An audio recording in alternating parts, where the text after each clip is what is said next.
नमस्कार, आप देख रहे हैं मेहानी लाइव। मेरे रोशनी सिंह के साथ और आइए देखते हैं दिन भर की गतिविधियां एक नजर में।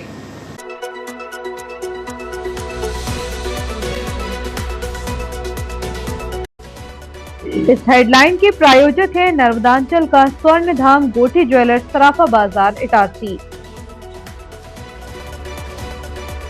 मानवता की मिसाल बनापुरा स्टेशन पर ट्रेन से गिरे यात्री के लिए देवदूत बने आरपीएफ जवान। इटारसी के शोभे सिंगारे का राष्ट्रीय शालेय क्रिकेट प्रतियोगिता हेतु चयन, रोहतक में दिखाएंगे खेल का जौहर। महिला आरक्षण के नाम पर वोट चोरी और इवेंट की राजनीति कर रही भाजपा, कहा राजकुमार केलू उपाध्याय ने। हक की लड़ाई, भोपाल में नर्मदापुरम जिले के 150 बिजली कर्मचारियों ने भरी हुंकार। झारखंड के देवघर से पकड़ाया शातिर एपी के ठग गिरोह, 95,000 की ठगी का खुलासा। केसला में रेत माफिया का आतंक, धीरे ट्रैक्टर चलाने की नसीहत देने पर घर में घुसकर दी जान से मारने की धमकी। महिला आरक्षण पर नगरपालिका के विशेष सम्मेलन में गरमाई राजनीति, विपक्ष ने उठाए सवाल। शहर के मुख्य धमनी पर धूल का कब्जा, सांसों पर संकट, आवागमन का आधार ही बना बीमारी का कारण। और अब बढ़ते हैं आगे।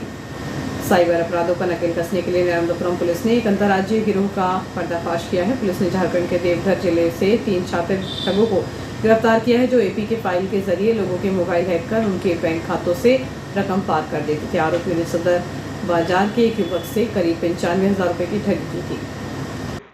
घटनाक्रम के अनुसार 12 मार्च 2026 को फरियादी निजाम उल हक निवासी टेलीफोन एक्सचेंज के सामने नर्मदापुरम ने कोतवाली थाने में शिकायत दर्ज कराई थी।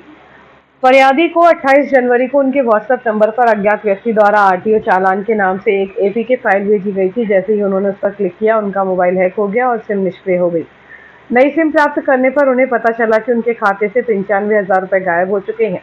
एसपी साई कृष्णा एथोटा और एएसपी अभिषेक राजन के निर्देशन में कोतवाली पुलिस और साइबर सेल की संयुक्त टीम गठित की गई।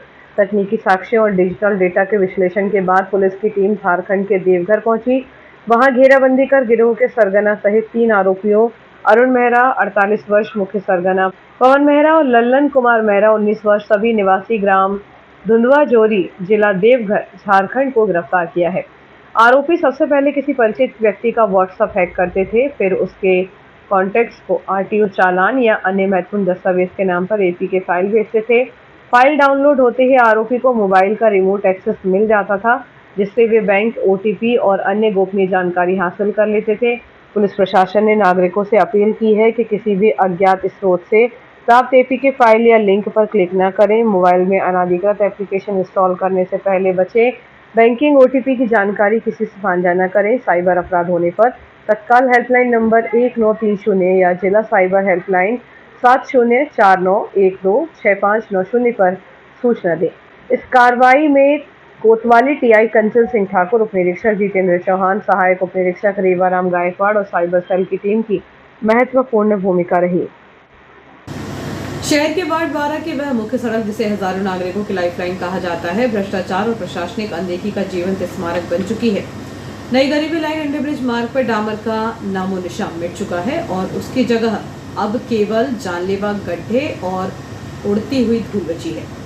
आलम यह है कि नगरपालिका की कुंभकर्णी नींद ने हजारों जिंदगियों को दांव पर लगा दिया है। स्थानीय निवासियों का सीधा आरोप है कि सड़क निर्माण के दौरान ठेकेदार और संबंधित अधिकारियों ने मिलकर जमकर बंदरबाट की घटिया सामग्री और मानकों को ताक पर रखकर किए गए डामरीकरण का नतीजा यह है कि कुछ ही महीनों में सड़क की परतें उखड़कर धूल में तब्दील हो गई। जनता के टैक्स के करोड़ों रुपए भ्रष्टाचार की भेंट चढ़ गए, लेकिन जिम्मेदार अब भी मौन साधे हुए हैं।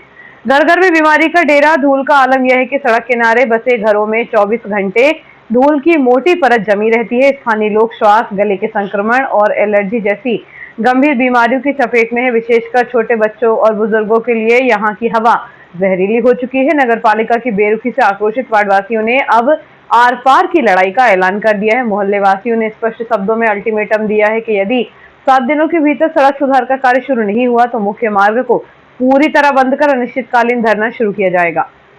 प्रशासन से सीधे सवाल तो यह है कि दोषी ठेकेदार पर मेहरबानी क्यों हो रही है। घटिया निर्माण करने वाले ठेकेदार को अब तक ब्लैकलिस्ट क्यों नहीं किया गया। पैसे की बर्बादी का जिम्मेदार कौन? जनता की गाढ़ी कमाई से बनी सड़क चंद महीनों में कैसे ढह गई है? सफाई और छिड़काव नदारद है। जब तक सड़क नहीं बनती तब तक धूल रोकने के लिए पानी का छिड़काव क्यों नहीं कराया जा रहा? इटारसी नगर पालिका के अधिकारियों के लिए यह परीक्षा की घड़ी है। क्या वे वार्ड 12 की जनता को इस नारकीय जीवन से मुक्ति दिलाएंगे या फिर प्रशासन किसी बड़े जन आंदोलन और चक्का जाम का इंतजार कर रहा है? स्थानीय निवासियों का धैर्य अब जवाब दे चुका है। रेलवे स्टेशन और आउटर क्षेत्र में अवैध वेंडरिंग और अराजकता फैलाने वालों के खिलाफ रेलवे सुरक्षा बल ने अब तक का सबसे बड़ा मोर्चा खोल दिया है। वरिष्ठ मंडल सुरक्षा आयुक्त डॉक्टर अभिषेक भोपाल के निर्देश में आरपीएफ इटारसी की टीम ने ताबड़तोड़ कार्रवाई शुरू की है, जिससे स्टेशन के अवैध संचालकों और हॉकर्स में भारी हड़कंप मचा हुआ है। इस बार पुलिस ने पारंपरिक गश्त के साथ साथ अत्याधुनिक तकनीक का सहारा लिया है। आरपीएफ की इस विशेष रणनीति में ड्रोन, सीसीटीवी कैमरे, बॉडी वॉर्न कैमरे और स्टैंड अलोन कैमरों का व्यापक उपयोग किया जा रहा है। इन कैमरों के जरिए प्राप्त फुटेज का बारीकी से विश्लेषण किया जा रहा है ताकि उन आदतन वेंडरों और उनके संचालकों को चिन्हित किया जा सके जो बार बार नियम तोड़ते हैं। स्टेशन के साथ साथ ट्रेनों के आउटरों पर भी ड्रोन से नजर रखी जा रही है, जिससे वेंडरों के भागने के रास्ते भी अब सुरक्षित नहीं रहे।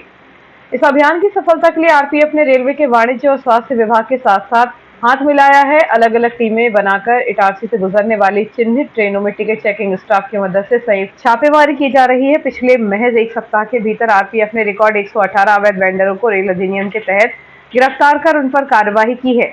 वेंडिंग के अलावा रेल यात्रियों की सुरक्षा और सुविधा को ध्यान में रखते हुए अन्य असामाजिक तत्वों पर भी कड़ा प्रहार किया गया है। कार्रवाई के विवरण के अनुसार अनाधिकृत रूप से पटरी पार करने वाले ट्रेस पास 8 लोगों, न्यूसेंस फैलाने वाले 12 व्यक्तियों और बिना किसी ठोस कारण के अलार्म चेन पुलिंग कर ट्रेन रोकने वाले 6 आरोपियों के खिलाफ वैधानिक केस दर्ज किए गए हैं। साथ ही ट्रेनों में यात्रियों को परेशान कर जबरन पैसे मांगने वाले 5 किन्नरों पर भी कानूनी शिकंजा कसा गया है। आरपीएफ अधिकारियों का कहना है कि यात्रियों की सुखद यात्रा सुनिश्चित करने के लिए यह अभियान लगातार जारी रहेगा।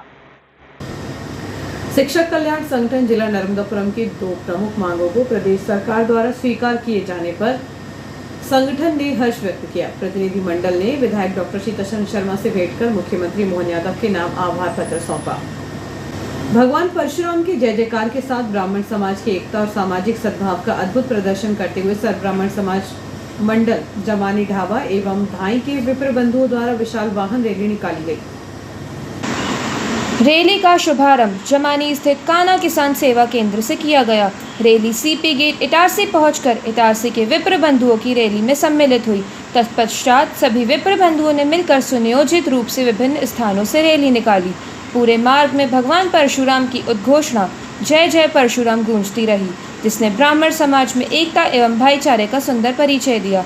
ग्रामीण क्षेत्र जमानी में जगह जगह ग्रामवासियों ने रैली का भव्य स्वागत किया। पुष्प वर्षा एवं इत्र छिड़काव कर सभी ने रैली का हार्दिक अभिनंदन किया। रैली में प्रत्येक परिवार के सदस्य उपस्थित रहे।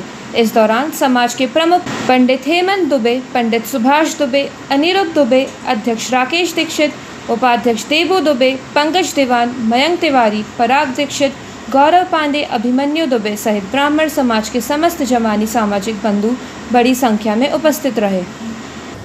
कक्षा 10वीं के घोषित परीक्षा परिणामों में इटारसी के मेधावी छात्रों ने अपनी प्रतिभा का लोहा मनवाया है। शहर की प्रतिभाशाली छात्रा याशिका मेहानी ने इस परीक्षा में 94% अंक प्राप्त कर न केवल अपने परिवार का नाम रोशन किया है बल्कि इटारसी का मान भी बढ़ाया है। यशिका की शानदार सफलता पर उनके घर में खुशी का माहौल है। यशिका ने अपनी सफलता का श्रेय अपने शिक्षकों के मार्गदर्शन और माता पिता के निरंतर सहयोग को दिया। यशिका ने बताया कि नियमित पढ़ाई और विषयों को गहराई से समझने के कारण ही वह इस मुकाम तक पहुंच गई हैं। यशिका की इस उपलब्धि पर उनके इष्ट मित्रों, परिजनों और समाज के गणमान्य नागरिकों ने उन्हें बधाई देते हुए उनके उज्जवल भविष्य की कामना की है।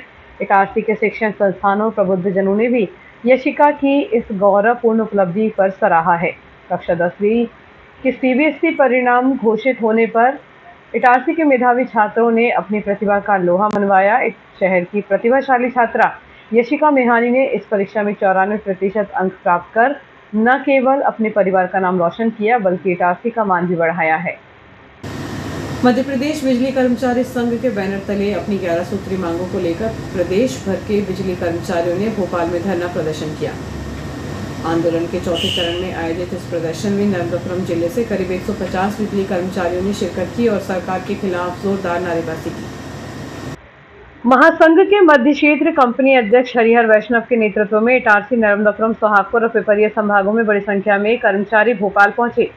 इटारसी से राकेश मेहरा, सोहागपुर से शेख राशिद व रामचंद्र ब्रह्मवंशी, नर्मदापुरम से धनराज चिरगानिया और पिपरिया से अजय सिंह राजपूत व अमित पांडे ने अपने अपने क्षेत्रों का प्रतिनिधित्व किया।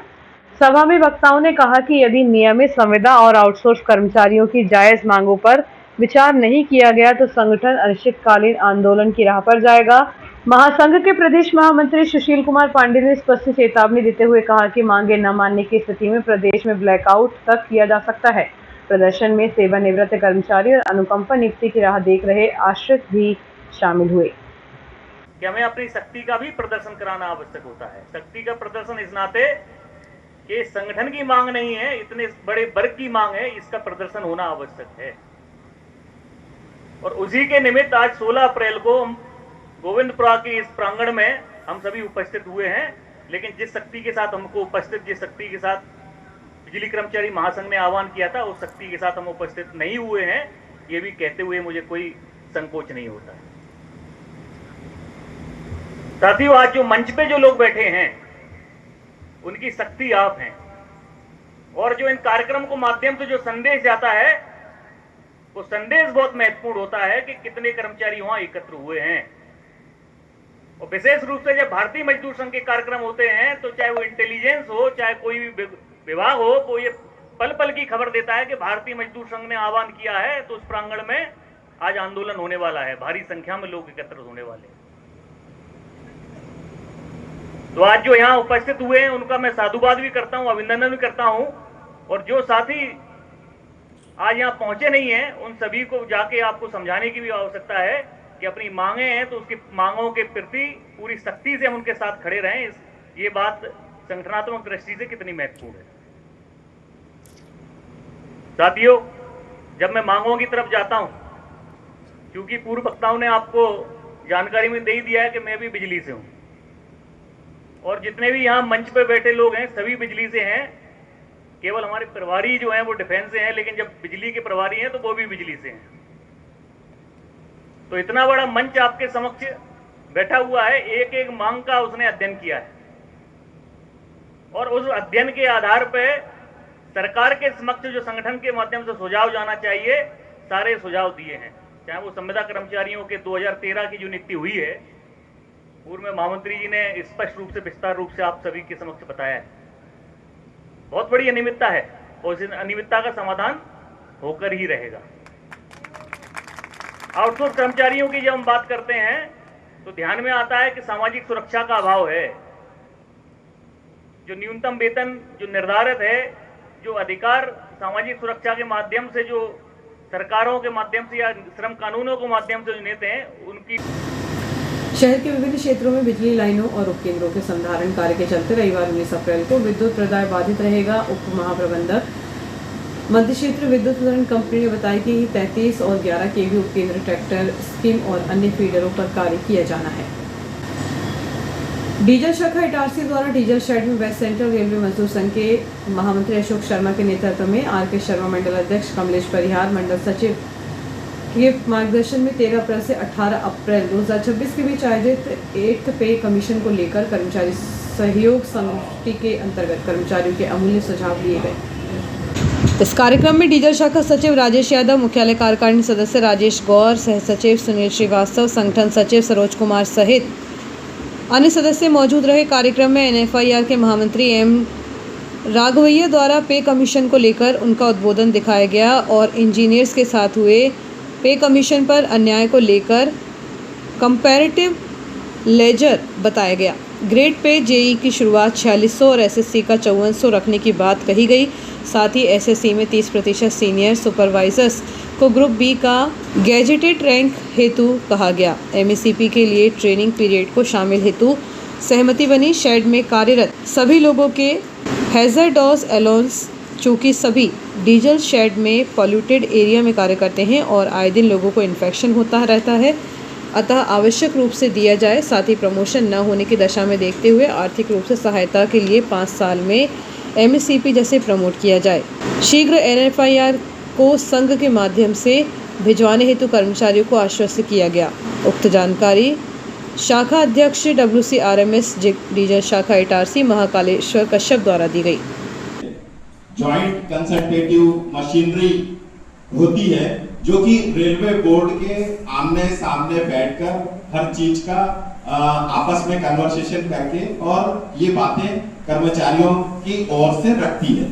तो उसी संबंध में NFIR के जो हमारे महामंत्री हैं M राघवैया जी, उनके विशेष रूप से कर्मचारियों के बीच में 8 पे कमीशन को लेकर क्या सुझाव है, क्या चाहते हैं, हर एक वर्ग जो है अपने कैडर का किस प्रकार से आगे भविष्य चाहता है आपके समक्ष रखा है।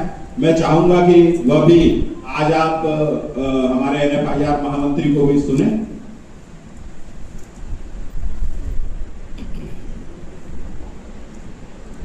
रेल कर्मचारी बहनों भाइयों, JCM constitute organizations ये आपको को विवरण देने का इश्यू पे सुधीर की चर्चा किया, शेयर अपना डिस्कशन किया, NFIR का लेकर एक्टिवली पार्टिसिपेट किया। फाइनली ये मिनिमम पे के बारे में ये निर्णय पाई JCM मिनिमम पे 69,000 रुपीज प्रपोज करने का फाइनलाइजेशन किया। यही क्रम में 14 तारीख अप्रैल पे कमीशन को मेमोरेंडम शासकीय पॉलिटेक्निक महाविद्यालय इटारसी प्राचार्य RK चोलकर के नेतृत्व में संस्था नोडल अधिकारी श्रीमती विद्यावती सूर्यवंशी एवं श्रीमती पल्लवी नरवरे के मार्गदर्शन में नारी शक्ति वंदन पखवाड़ा 10 से 25 अप्रैल 2026 के अंतर्गत छात्रों और छात्राओं को उनके कौशल विकास के माध्यम से आर्थिक, सामाजिक और वित्तीय रूप से सक्षम बनाने के लिए बीमा विनियामक और विकास प्राधिकरण द्वारा विवाह प्राणिक अधिकारी शबनम धारा बीमा IRDA के समन्वय परिचय बीमा उपभोक्ता की संरक्षित सुरक्षा बीमा उपभोक्ता की सुरक्षा बीमा क्षेत्र के विकास कार्य की जानकारी, छात्रों के लिए बैंक बचत निवेश एवं बीमा की आवश्यकता से अवगत कराते हुए HDFC बैंक का परिचय, बैंक की सुविधा एवं लाभ से अवगत कराया गया। इस आयोजन में संस्था से श्रीमती अनीता वर्मा, श्रीमती शिवांगी मालवीय, श्रीमती सोनिया अग्रवाल, हेमलता शुक्ला, कुमारी नैनी पटेल एवं नेहा केदारी सहित 60 से अधिक छात्राएं उपस्थित रहीं। अंत में प्राचार्य द्वारा वित्तीय साक्षरता एवं प्रबंधन से संबंधित जानकारी प्रस्तुत करने के लिए शबनम प्लानिंग अधिकारी के आभार व्यक्त करते हुए भविष्य में भी कार्यक्रमों में उपस्थित होने हेतु आग्रह किया गया।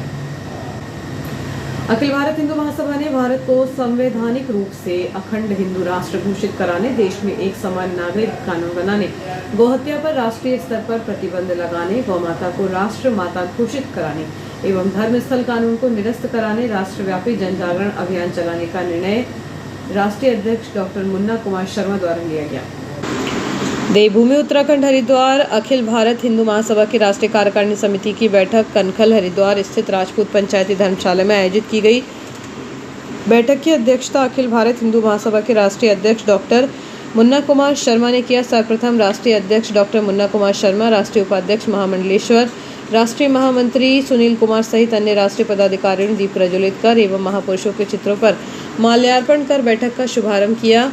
इस अवसर पर हिंदू महासभा के 112 स्थापना दिवस एवं राष्ट्रीय कार्यकारिणी की बैठक में राष्ट्रीय अध्यक्ष मुन्ना कुमार शर्मा द्वारा मध्य प्रदेश महामंत्री कन्हैयालाल गायकवाड़ एवं प्रदेश अध्यक्ष जितेंद्र सिंह ठाकुर को सम्मानित किया गया। राष्ट्रीय कार्यालय मंत्री वीरेश त्यागी द्वारा आय व्यय का विवरण एवं आजीवन सदस्यों की सूची को पढ़कर सुनाया गया। सर्वसम्मति से पारित प्रस्ताव में अखिल भारत हिंदू महासभा की राष्ट्रीय कार्यकारिणी समिति ने भारत को संवैधानिक रूप से अखंड हिंदू राष्ट्र घोषित कराने सहित अन्य मांगों पर चर्चा की। महामंडलेश्वर स्वामी सहजानंद पुरी महाराज ने समस्त हिंदू महासभा कार्यकर्ताओं का आह्वान किया कि हिंदू संस्कृति एवं सनातन धर्म की रक्षा के लिए सभी को तत्पर रहना चाहिए।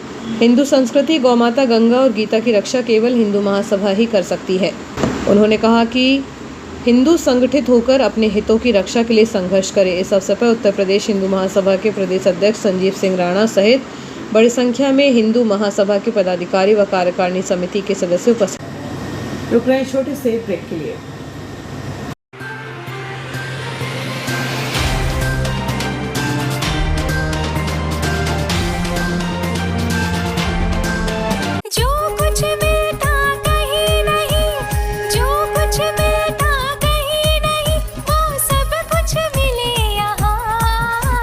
अजय परशुराम सभी सनातनियों को, सभी देशवासियों को, सभी नगरवासियों को अक्षय तृतीया परशुराम जन्म उत्सव की बहुत बहुत बधाई और शुभकामनाएं। आप हमेशा स्वस्थ रहें, दीर्घायु हों। भगवान परशुराम से मेरी यही प्रार्थना है, सब लोग स्वस्थ रहें और संपन्न रहें। जय जय श्री परशुराम।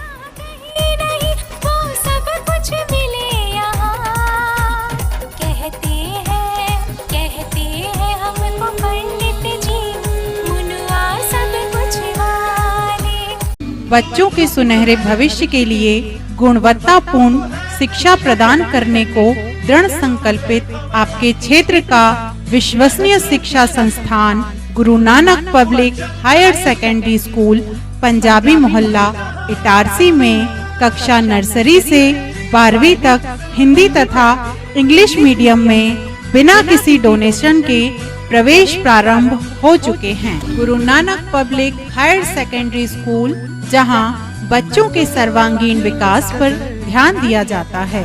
आधुनिक कंप्यूटर एवं साइंस लैब, विशाल लाइब्रेरी, सीसीटीवी कैमरों से covered campus, scout guide, red cross, खेलकूद गतिविधियां, कल्चरल एक्टिविटीज, आधुनिक smart classes, personality development, spoken English की विशेष क्लासेस और बोर्ड परीक्षाओं में अपने श्रेष्ठ परिणामों के साथ आपकी सेवा में समर्पित संस्थान Guru Nanak Public Higher Secondary School Punjabi मोहल्ला आसफाबाद इटारसी।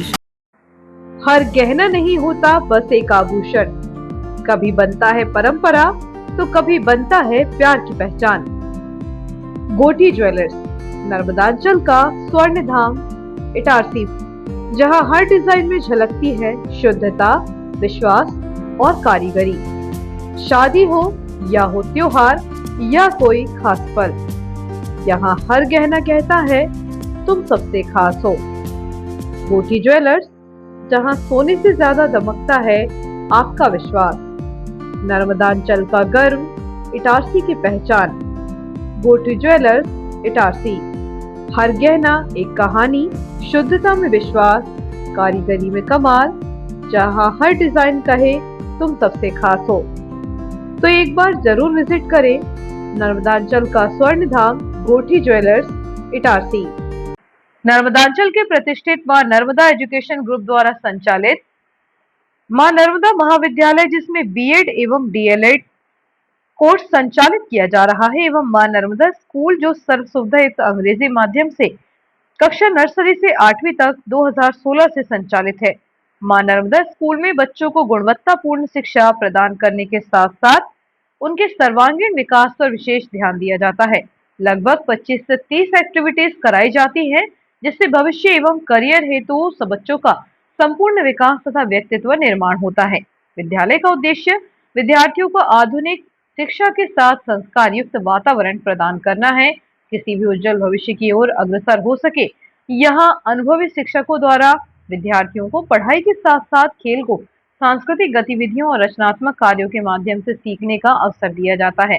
विद्यालय की विशेषता यह है कि यहाँ बिना किसी डोनेशन के गुणवत्तापूर्ण शिक्षा उपलब्ध कराई जाती है। स्कूल में बच्चों के लिए सुरक्षित और प्रेरणादायक वातावरण उपलब्ध है, जिससे वे आत्मविश्वास के साथ अपने लक्ष्य की ओर बढ़ सके। साथ ही indoor outdoor games, mind games का अन्य गेम्स की सुविधा उपलब्ध है। डिजी प्रोजेक्टर के माध्यम से ई लर्निंग का विशेष रेगुलर सेशन रखा जाता है। उत्कृष्ट पढ़ाई का ही परिणाम है कि हाल ही में घोषित राज्य बोर्ड की 5वीं कक्षा का परिणाम 100% रहा एवं सभी बच्चे प्रथम श्रेणी में उत्तीर्ण हुए। प्रवेश हेतु संपर्क करें गोची तरोदा रोड, मेहरा गांव, इटारसी। Mobile number 9981593947, 9691992066, 9425040022। इटारसी वालों, क्या आप अपने बच्चों के लिए सिर्फ एक स्कूल ढूंढ रहे हैं या कंप्लीट ट्रांसफॉर्मेशन? मैं हूँ आज ग्रीन पॉइंट मोंटेसरी स्कूल जीपीएमएस में। नर्सरी से 10 तक का सफर यहाँ पर बोझ नहीं बल्कि एक मजेदार जर्नी है। एजुकेशन विदाउट कॉम्प्लिकेशन, यही तो है इनकी पहचान। यहाँ मिलता है बिग प्लेग्राउंड, स्मार्ट लर्निंग और इटारसी का सबसे best experience staff. Meet the excellent GPMS teachers team. इनका फोकस सिर्फ मार्क्स पर नहीं बच्चे की पर्सनालिटी और डिसिप्लिन पर है। एक वर्ड में बोलूँ तो 360 डिग्री चेंज। तो सोचना क्या है, आज ही विजिट कीजिए GPMS। स्कूल का एड्रेस है opposite the Park Resort, Kheda, Raisalpur, Itarsi. चलिए मिलकर बनाते हैं हमारे बच्चों को कल का champion. Hello everyone, I'm Mehak Parava from class 10th A and I'm Nusal Madhya from class 9th from St. Mary's Coed Senior Secondary School at Itarsi. Admissions are open now at St. Mary's Coed Senior Secondary School at Itarsi for academic year 26-27. Hurry up, maybe the seats are limited. And makes to co-curricular activities from discipline to creativity. We focus on every child's growth. At our school, education is not just about books. It's about building confidence, curiosity, and bright future. Parents, stop scrolling your mobile phone because this might be a school you're searching for. St. Mary Coed High Secondary School, Itarsi. We explore, create, imagine, and grow every single day. Are you ready to lead the digital age? From our AI lab to our smart classrooms, we are coding the future right here. We not just learn, we innovate our dreams. Thousands of books and perfect plays, we learn, think, and lost ourselves in the stories. The IT Labs open door for coding and technology. Learning more from computers is like stepping into the future with digital skills. Chemistry, biology, physics lab where experiments bring science to life. Stage performance, dance, music, karate, and sports activity are the true talent. Every dream gets direction and every story gets success. So, enroll your students for a better future. Admissions open for 2026-27 at St. Mary's Coed Senior Secondary School, Itarsi.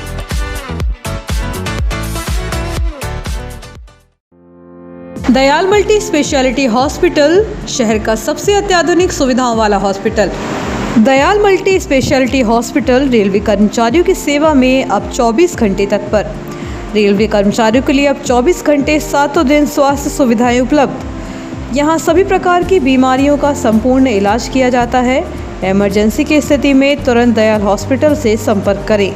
विश्व स्तरीय उपलब्ध सुविधाएं जिनमें शामिल है critical care unit, ICU 24 घंटे, अनुभवी doctor उपलब्ध, ट्रॉमा यूनिट, एक्सीडेंट मरीजों की 24 घंटे उपचार की सुविधा, बर्न यूनिट, जलने वाली मरीजों को रखने की उच्चतम व्यवस्था, डायलिसिस, किडनी संबंधित बीमारियों का इलाज की सुविधा, जनरल लेप्रोस्कोपी सर्जरी, दूरबीन द्वारा ऑपरेशन, प्रसूति, स्त्री रोग विभाग, सामान्यतः प्रसव, सिजेरियन ऑपरेशन एवं स्त्री रोग संबंधित बीमारी का इलाज, यूरोलॉजी विभाग, पेशाब संबंधी बीमारियों का इलाज, सिटी स्कैन की सुविधा, मधुमेह, सर्पदंश, poisoning care, pathology lab, ambulance, medical store 24 घंटे, कैंटीन एवं डॉर्मेट्री सुविधा, इंश्योरेंस एवं सरकारी योजनाओं का लाभ, अन्य सुविधाएं उपलब्ध।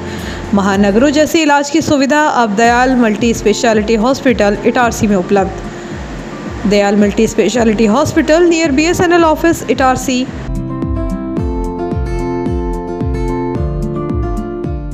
जीनियस प्लैनेट स्कूल, एक ऐसा स्कूल जहां शिक्षा के साथ मिलते हैं संस्कार, अनुशासन और आत्मविश्वास। यहां पढ़ाई सिर्फ किताबों तक सीमित नहीं, स्मार्ट क्लासरूम्स, डिजिटल बोर्ड्स और आधुनिक टीचिंग मेथड्स बनाते हैं लर्निंग को आसान, रोचक और प्रभावी।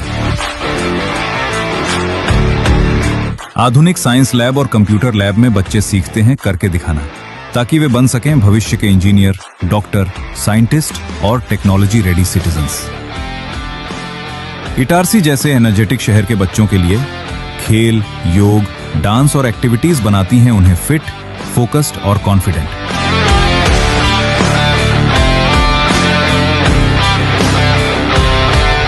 एक शांत और समृद्ध लाइब्रेरी ज्ञान को देती है नई दिशा और अनुशासित वातावरण बच्चों को बनाता है जिम्मेदार नागरिक। और हमारे नन्हे मुन्ने बच्चों के लिए colourful classrooms, activity based learning, साथ ही सुरक्षित इंडोर प्ले एरिया और विशाल outdoor play zone. Genius planet school में बच्चे सिर्फ सुनते नहीं, वे बोलते हैं, सोचते हैं और लीड करते हैं। स्टेज प्रोग्राम्स, स्पीच और पार्टिसिपेशन निखारते हैं उनकी पर्सनैलिटी। सुरक्षित कैंपस, अनुभवी शिक्षक और बच्चों की हर जरूरत का पूरा ध्यान, क्योंकि यहां हर बच्चा है जीनियस प्लैनेट का हिस्सा। क्वालिटी एजुकेशन, डिसिप्लिन, वैल्यूज और bright future. Itarsi's trusted name in education. Genius Planet, the first step to future.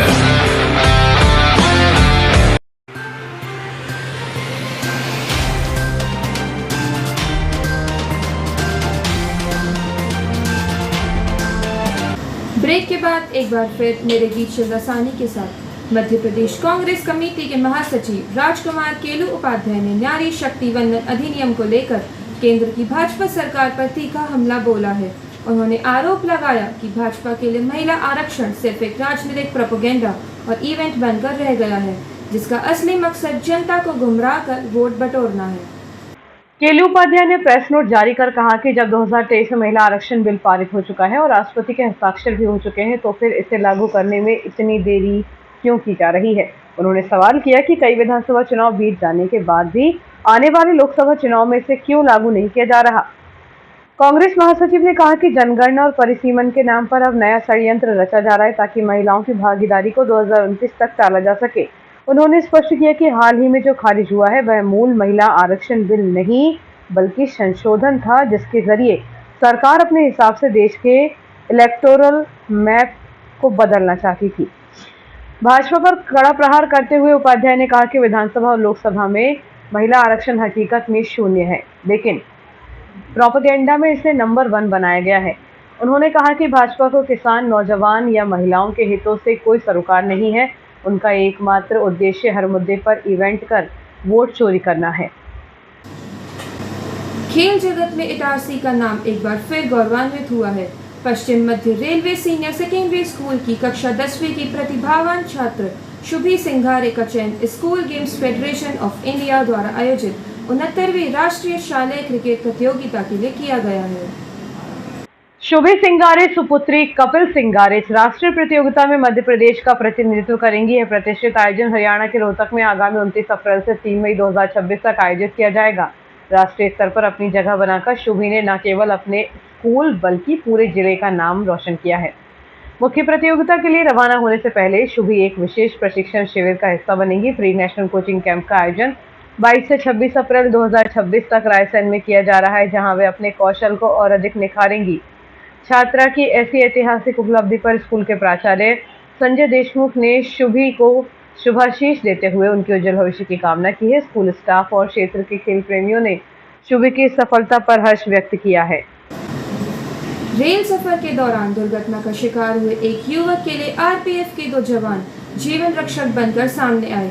शनिवार सुबह झेलम एक्सप्रेस से गिरकर घायल हुए यात्री को आरपीएफ आरक्षकों ने न केवल समय पर संभाला बल्कि तत्काल अस्पताल पहुंचाकर उसकी जान बचाई।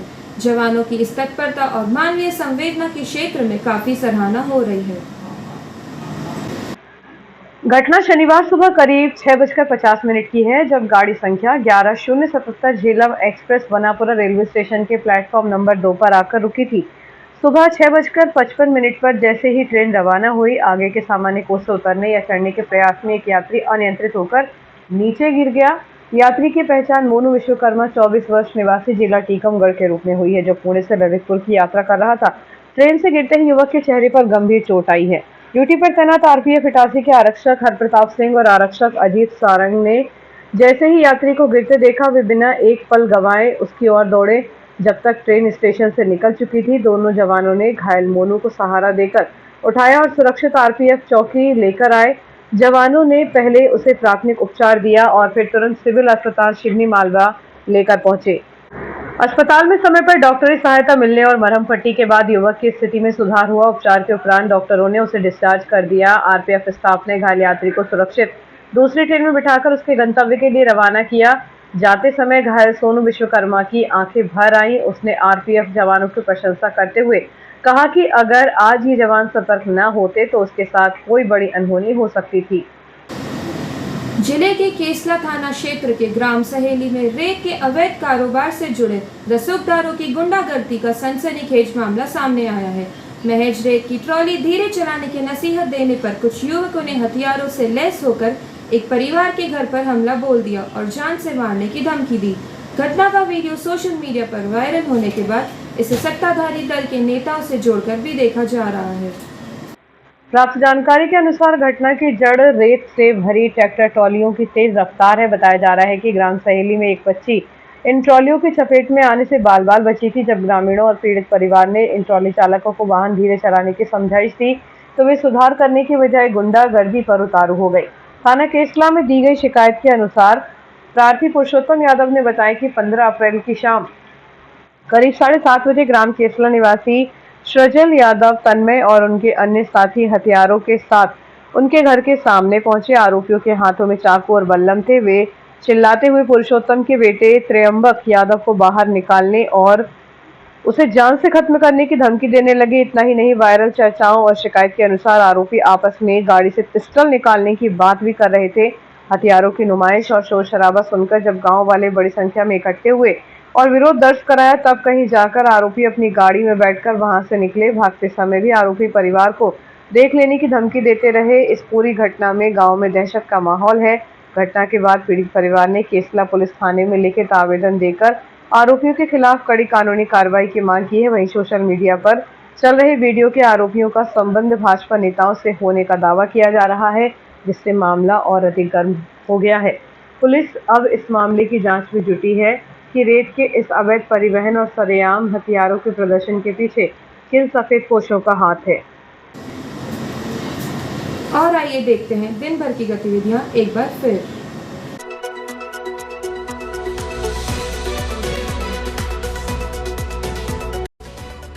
इस हेडलाइन के प्रायोजक है नर्मदांचल का स्वर्ण धाम गोठी ज्वेलर्स, सराफा बाजार, इटारसी। मानवता की मिसाल बनापुरा स्टेशन पर ट्रेन से गिरे यात्री के लिए देवदूत बने आरपीएफ जवान। इटारसी के शोभे सिंगारे का राष्ट्रीय शालेय क्रिकेट प्रतियोगिता हेतु चयन, रोहतक में दिखाएंगे खेल का जौहर। महिला आरक्षण के नाम पर वोट चोरी और इवेंट की राजनीति कर रही भाजपा, कहा राजकुमार केलू उपाध्याय ने। हक की लड़ाई, भोपाल में नर्मदापुरम जिले के 150 बिजली कर्मचारियों ने भरी हुंकार। झारखंड के देवघर से पकड़ाया शातिर एपी के ठग गिरोह, 95,000 की ठगी का खुलासा। केसला में रेत माफिया का आतंक, धीरे ट्रैक्टर चलाने की नसीहत देने पर घर में घुसकर दी जान से मारने की धमकी। महिला आरक्षण पर नगरपालिका के विशेष सम्मेलन में गरमाई राजनीति, विपक्ष ने उठाए सवाल। शहर के मुख्य धमनी पर धूल का कब्जा, सांसों पर संकट, आवागमन का आधार ही बना बीमारी का कारण। फिलहाल के लिए इतना ही। आज्ञा दीजिए, नमस्कार।